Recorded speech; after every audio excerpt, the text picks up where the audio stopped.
Good morning, everybody. Happy Tuesday. We have an amazing show for everybody today. What do we have, Krystal? Indeed, we do. Lots of big stories breaking just this morning. We actually had to scramble the show around a little bit to cover some of the things that are coming to light just this AM. So we've got a new breakdown from the Washington Post of their ordering of the potential 2024 Dems that is quite revealing. They actually put Pete Buttigieg ahead of Kamala Harris. I'm sure she's going to be very upset about that. So we'll get into that Washington parlor game. New polling that shows just how overwhelming support for Amazon union workers actually is. It's bipartisan. The most significant difference actually isn't partisanship, it's generational. It's quite fascinating, so we'll show you those numbers. We also have news coming out of the federal courts. If you are traveling by plane or by train, any sort of public transit, you no longer have to wear a mask. We're free, people. We're free. Ruling. I'm only annoyed because I took the train I can't wait. literally last week to go to New York. Me too. We were together. And I remember thinking, I'm like, when is this going to end? I got a flight at 5 p.m. Eastern. I'm going to post a free photo. And here you thought we'd be wearing masks on airplanes forever. I did. I said it. I was wrong. Thank God. Thank you, whoever this judge is. God I have bless. no idea whether the legal reasoning is sound or not, but care. we'll just talk about, what it means and where we go from here. The other thing that just broke this morning, Taylor Lorenz has revealed, or in her words, exposed the individual who is behind a very popular Twitter account, Libs of TikTok, that you may have seen if you have been online. So we will talk about all of that, but we wanted to start with the very latest on the ground in Ukraine. That's right. Okay, let's go ahead and put this up there on the screen, which is very important. So a major Russian offensive has begun in the Donbass. So according to the Secretary of the War in Ukraine this morning, an active phase of Russian offensive began along the entire front line in Donetsk, in Luhansk, and the Kharkiv regions. As he says, the occupiers tried to break through our defensives. Now, the reason that this matters is because in the broader context of where we are exactly in the conflict, we have been wondering, are we in a stalemate? We saw the strategic pullback from Kyiv. There were also possible updates in terms of the peacekeeping or the peace deal and all of that. Seemed to break down in the last couple of days. Obviously, the Ukrainians went ahead and sunk the Russian flagship. So when you put that together, the Russians clearly want to try and save face before even trying to come to the negotiating table. And by doing that, they're concentrating all of their major resources in those eastern regions, which have been in a hot civil war now for almost 8 years. It seems clear that the Russians are trying to redefine their mission here to take total control of those eastern regions. And only after that period are any negotiations likely and possible. And unfortunately, for the people who are living in those regions, this is a real hell. I mean, we're talking about shelling, which of course has been ever present, but there were hundreds of thousands of people who were living in some of these cities, and millions, obviously, within the region completely have been displaced. And it's very likely that extraordinarily heavy fighting is going to be remaining in the region because the Ukrainians themselves have said, we're not going to give up this territory. It's truly, as we said yesterday, already some in the city of Mariupol are saying we are going to fight to the bitter end, to the complete death. Right, and Mariupol, a really key strategic city that would enable Russia. That would be their largest victory of the war thus far. And there are a limited number of fighters on the Ukrainian side still sort of hanging on. The Russians are saying they're holed up in the steel plant, and there are a number of civilians who are also trapped in the steel plant. I mean, Mariupol has just been absolutely obliterated. The scenes from there, the images from there are absolutely horrifying. There's been a humanitarian disaster unfolding there for absolutely weeks now. And so the Russians are saying, hey, come out and surrender, and you'll be able to escape with your lives. Whether you could trust them is one question. But right now, those Ukrainian defenders are saying absolutely not. We will fight to the death, but they are barely still hanging on this morning, to the best of our knowledge.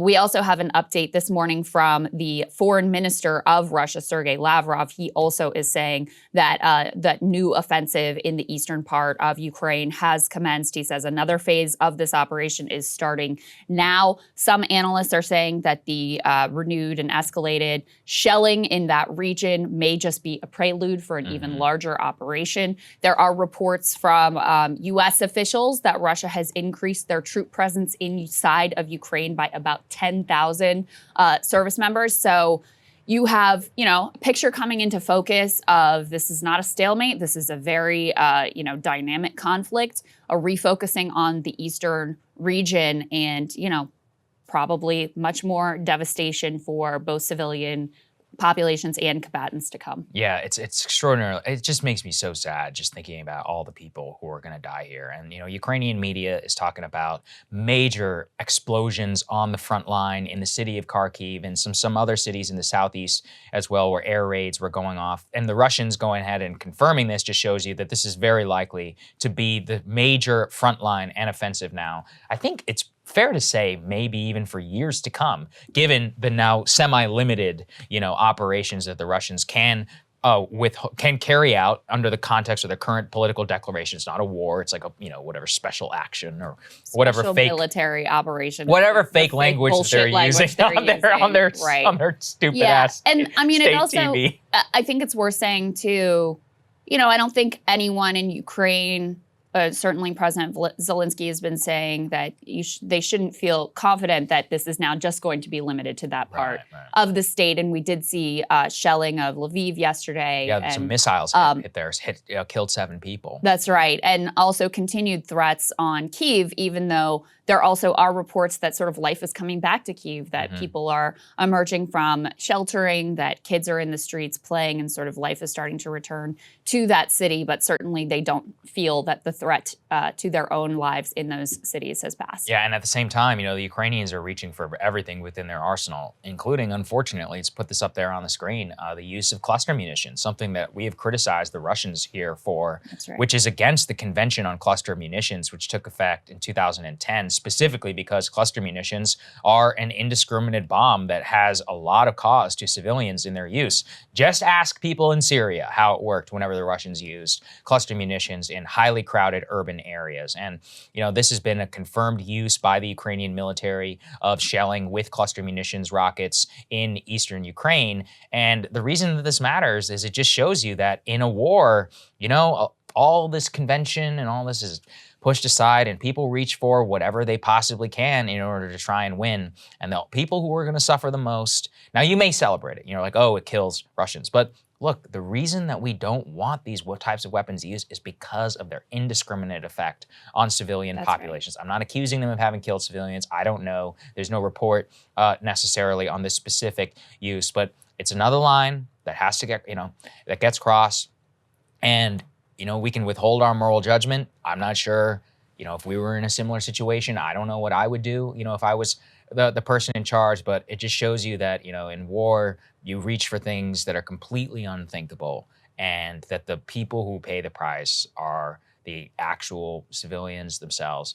And I was thinking actually about the eastern part of Ukraine and just how much they've been through. If you read about Nazi campaigns, this was one of the most devastated and hard fought over areas by the Soviets and the Nazis. They all had to deal with occupation and complete control by the Soviet Union. Many had to deal with Chernobyl. I don't know if people remember this, but this region is exactly the one which was majorly affected by the nuclear disaster. And, then, the chaos of the 1990s. Once again, in 2022, you get invaded, possibly getting, torn from your home by one military or the other. Just a horrible situation. Yeah, that's absolutely right. And the report here from the New York Times says that these particular cluster munitions that they were able to sort of visually confirm that they landed on a farm in, a small village in the eastern part of Ukraine. And the reason why they were banned in that 2010 Convention on Cluster Munitions is because 20% or more of the submunitions that come out of these cluster munitions fail to detonate on impact. So they're just sort of hanging around there, undetonated, and then, a kid, a civilian, anyone, that's what makes them so dangerous. They can then detonate later on and maim and kill civilians. These are their own villages and towns that we're talking about here. So it is very sad. It's worth noting 100 nations signed on to the Convention on Cluster Munitions Pact. Those nations did not include the U.S., Ukraine, or Russia. So those 3 nations, ourselves included, not party to this pact ultimately. But these are the sorts of things that we have to decry, whether it's Russia deploying these sorts of indiscriminate which attacks, they have, which are they far worse. Let's be clear. let's be clear, or whether it comes from the Ukrainian side. Yeah, that's right. Cable news is ripping us apart, dividing the country, making it impossible to function as a society, and making it impossible to know just what is true and what is false.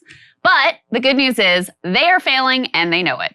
That is why we're building something new, a new mainstream, a healthier one, something more trustworthy, something that we are going to need in one of the most pivotal times in American history. We are building up here for the midterms, for the upcoming presidential election, but we need your help. So if you can help us out by becoming a premium member today at breakingpoints.com, we're trying to change America for the better and the entire world. So what are you waiting for, guys? Go to breakingpoints.com and sign up and help us build a new mainstream.